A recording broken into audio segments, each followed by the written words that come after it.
ఆది అంతం లేని ఆ పరమేశ్వరుడు శూన్యం నుండి మొదటిసారి సాకార రూపంలోకి ఎలా వచ్చాడు? కృష్ణుడి జననం తెలుసు, రాముడి జననం తెలుసు, కానీ ముల్లోకాలకు అధిపతి అయిన ఆ పరమశివుడు అసలు ఎలా జన్మించాడు? ఆయనకు తల్లిదండ్రులు ఉన్నారా? ఈ విశ్వంలో పుట్టిన ప్రతి ప్రాణికి ఒక మొదలు ఉంటుంది. ఈ సృష్టిని నడిపించే దేవుళ్లకు కూడా ఒక జననం అంటూ ఉంది. శ్రీకృష్ణుడు దేవకీ వసుదేవులకు జన్మించాడు. శ్రీరాముడు దశరథుడికి జన్మించాడు. కానీ పరమశివుడు ఎలా జన్మించాడు? ఆయనకు తల్లిదండ్రులు ఉన్నారా? శివపురాణాన్ని తిరగేస్తే ఒక అద్భుతమైన కథ కనిపిస్తుంది. విష్ణు పురాణంలో మరో రహస్యం ఉంది. అసలు భారతదేశంలో సృష్టికర్త అయిన బ్రహ్మదేవునికి గుడులు ఎందుకు ఉండవు? శివుడి పుట్టుకకు మోడర్న్ సైన్స్ చెప్పే బిగ్ బ్యాంగ్ థియరీకి ఉన్న కనెక్షన్ ఏంటి? ఈరోజు ఈ వీడియోలో శివుడి ఆవిర్భావం వెనుక ఉన్న అత్యంత రహస్యమైన, మిమ్మల్ని ఆశ్చర్యపరిచే నిజాలను తెలుసుకుందాం.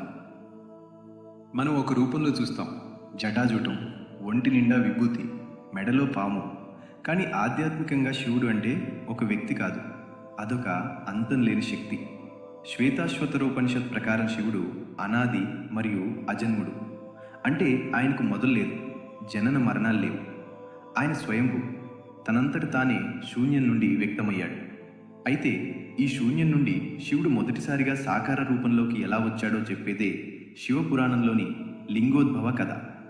సృష్టి ప్రారంభమైన కొత్తలో సృష్టికర్త అయిన బ్రహ్మదేవునికి విశ్వాన్ని రక్షించే మహావిష్ణువుకు మధ్య ఒక పెద్ద వివాదం రేగింది. మన ఇద్దరిలో ఎవరు గొప్ప? ఈ విశ్వానికి అసలైన అధిపతి ఎవరు అని ఇద్దరిలోనూ అహంకారం. ఇద్దరు అస్త్రాలు చేతపట్టి యుద్ధానికి సిద్ధపడ్డారు. ఆ యుద్ధం వల్ల విశ్వమే అంతమైపోయే పరిస్థితి వచ్చింది. సరిగ్గా అప్పుడే వారి మధ్య ఒక ఊహించని అద్భుతం జరిగింది. కోట్లాది సూర్యుల కాంతితో ఒక అనంతమైన అగ్నిస్తంభం ప్రత్యక్షమైంది. ఆ స్తంభం మొదలు ఎక్కడ ఉందో, ముగింపు ఎక్కడ ఉందో ఎవరికీ అర్థం కాలేదు. దాంతో బ్రహ్మ హంసరూపంలో పైకి, విష్ణువు వరాహ రూపంలో కిందికి ఆ స్తంభం చివర్లను కనుక్కోవడానికి వెళ్ళారు. 1000 సంవత్సరాలు వెతికినా ఎవరికీ అంతం దొరకలేదు. విష్ణువు తన ఓటమిని ఒప్పుకుని వెనక్కి వచ్చాడు. కానీ బ్రహ్మదేవుడు మాత్రం అహంకారంతో అబద్ధం చెప్పాలనుకున్నాడు.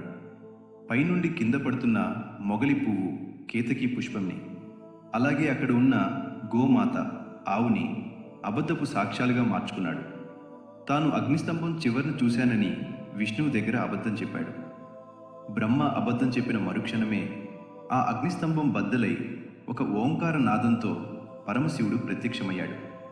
బ్రహ్మ చేసిన మోసాన్ని చూసి శివుడు తీవ్ర ఆగ్రహానికి గురయ్యాడు. ఆ కోపంలో బ్రహ్మదేవునికి ఒక భయంకరమైన శాపం ఇచ్చాడు. నువ్వు అహంకారంతో అబద్ధం చెప్పావు కాబట్టి ఈ భూమిపై నీకు ఎక్కడా గుడులు ఉండవు, నీకు పూజలు జరగవు అని. అందుకే భారతదేశంలో బ్రహ్మదేవునికి దేవాలయాలు ఉండవు. అంతేకాదు, అబద్ధపు సాక్ష్యం చెప్పినందుకు మొగలి పువ్వును శివ పూజకు పనికిరాకుండా శపించాడు. ఈ విధంగా శివుడు తనను తాను ఆది అంతం లేని లింగోద్భవ మూర్తిగా మొదటిసారి ప్రకటించుకున్నాడు. ఇది శివపురాణం కథ. అయితే విష్ణు పురాణం మరియు శ్రీమద్ భాగవతంలో శివుడి మరో రూపం ఎలా వచ్చిందో వివరించారు. సృష్టిని విస్తరించడానికి బ్రహ్మదేవుడు తన మానసపుత్రులను సృష్టించాడు. కానీ వారు సంసార జీవితాన్ని వద్దని తపస్సుకి వెళ్ళిపోయారు. దీంతో సృష్టి ఆగిపోతుందేమో అన్న ఆందోళనతో బ్రహ్మకు తీవ్రమైన కోపం వచ్చింది.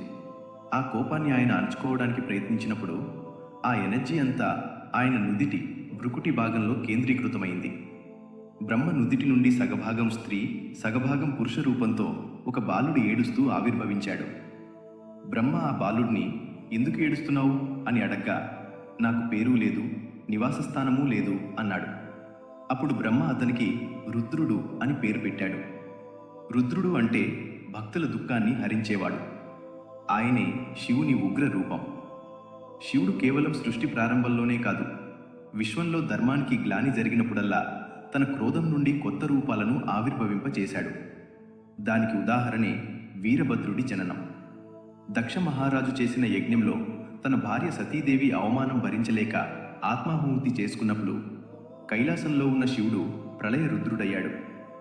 తీవ్రమైన దుఃఖం, ఆగ్రహంతో శివుడు తన జటాజూటం నుండి ఒక జటను పీకి నేలకు కొట్టాడు. ఆ క్షణంలో భూమి కంపించింది, ఆకాశం బద్దలైంది. ఆ జట నుండి ప్రళయకాలాగ్నిల వేల చేతులతో భయంకరమైన ఆయుధాలతో వీరభద్రుడు మరియు భద్రకాళి ఆవిర్భవించారు. వీరు శివుడి ఆలోచన నుండి, ఆయన క్రోధం నుండి పుట్టిన శక్తులు. అయితే కూర్మ పురాణం మరియు లింగ పురాణాల లోతుల్లోకి వెళ్తే శివుడి ఆవిర్భావం వెనుక ఒక గొప్ప సైన్స్ కనిపిస్తుంది. సృష్టికి పూర్వం ఈ విశ్వంలో ఏమీ లేనప్పుడు కేవలం శూన్యం మాత్రమే ఉంది. సృష్టి కార్యం కోసం ఆ శూన్య శక్తి తనను తాను రెండుగా విభజించుకుంది. కుడి భాగం పురుషతత్వమైన శివుడైతే ఎడమ భాగం ప్రకృతి స్వరూపమైన శక్తి పార్వతి. దీన్నే అర్ధనారీశ్వర రూపం అంటారు. ఈరోజు మోడర్న్ సైన్స్ చెబుతున్న బిగ్ బ్యాంగ్ థియరీ కూడా సరిగ్గా ఇదే. బిగ్ బ్యాంగ్కు ముందు విశ్వమంతా ఒక శూన్యం, సింగులారిటీ. హఠాత్తుగా ఒక పెద్ద ఎనర్జీ విస్ఫోటనం జరిగి పదార్థం, మ్యాటర్, శక్తి, ఎనర్జీ విడిపోయి విశ్వం ఏర్పడింది. మన పురాణాలు వేల ఏళ్ల క్రితమే శివుడు అనే శూన్యం నుండి లింగం అనే కాస్మిక్ పిల్లర్, అనంతమైన ఎనర్జీ ఆవిర్భవించి సృష్టి జరిగిందని చెప్పాయి. అంటే సైన్స్ చెప్పే ఎనర్జీనే మన శివుడు. శివుడికి ఒకరు జన్మ ఇవ్వలేదు. ఆయనే సృష్టి, ఆయనే స్థితి, ఆయనే లయం. కాలానికి, జనన మరణాలకు అతీతుడైన ఆ పరమేశ్వరుడి లీలలు అనంతం. శివుని ఆవిర్భావం గురించిన ఈ రహస్యాలలో మీకు ఏ కథ అత్యంత ఆసక్తికరంగా అనిపించిందో కింద కామెంట్ చేయండి. ఈ వీడియో మీకు నచ్చితే వెంటనే లైక్ చేసి మీ ఫ్రెండ్స్ మరియు ఫ్యామిలీకి షేర్ చేయండి. ఇలాంటి మరిన్ని ఇంట్రెస్టింగ్ అండ్ మిస్టరీ వీడియోల కోసం మన ఛానల్ని ఇప్పుడే సబ్స్క్రైబ్ చేసుకోండి. ఓం నమః శివాయ. ఆగండి, వీడియో ఇప్పుడే అయిపోలేదు. ఇప్పుడు మనం ఈ వీడియోకి సంబంధించిన పురాణాల రిఫరెన్సెస్ చూద్దాం. 1. బ్రహ్మ విష్ణు వివాదం మరియు అగ్నిస్తంభ ఆవిర్భావం. గ్రంథం శివపురాణం. విభాగం విద్యేశ్వర సంహిత. అధ్యాయాలు 5, 6, 7 మరియు 8వ అధ్యాయాలు. ముఖ్యమైన శ్లోకాలు. అధ్యాయం 5 శ్లోకాలు 45 నుంచి 50 వరకు. బ్రహ్మదేవుని నుదిటి నుండి రుద్రుని ఆవిర్భావం. గ్రంథం శ్రీమద్ భాగవతం. విభాగం 3వ స్కందం. 12వ అధ్యాయం. శ్లోకాలు 6 నుండి 13 వరకు. ముఖ్యమైన శ్లోకం 3వ స్కందం 12వ అధ్యాయం 7వ శ్లోకం. శివుడి జట నుండి వీరభద్రుని ఆవిర్భావం. గ్రంథం శ్రీమద్ భాగవతం. విభాగం 4వ స్కందం 5వ అధ్యాయం. శ్లోకాలు 1 నుండి 4 వరకు. ముఖ్యమైన శ్లోకం 4వ స్కందం 5వ అధ్యాయం 2వ శ్లోకం. శూన్యం, అర్ధనారీశ్వర తత్వం. గ్రంథం కూర్మ పురాణం. విభాగం పూర్వభాగం. 10వ అధ్యాయము. శ్లోకాలు 20 నుంచి 25 వరకు. ఈ వీడియో మీకు నచ్చితే వీడియోని లైక్ చేయండి, షేర్ చేయండి, మన ఛానల్ని సబ్స్క్రైబ్ చేసుకోండి.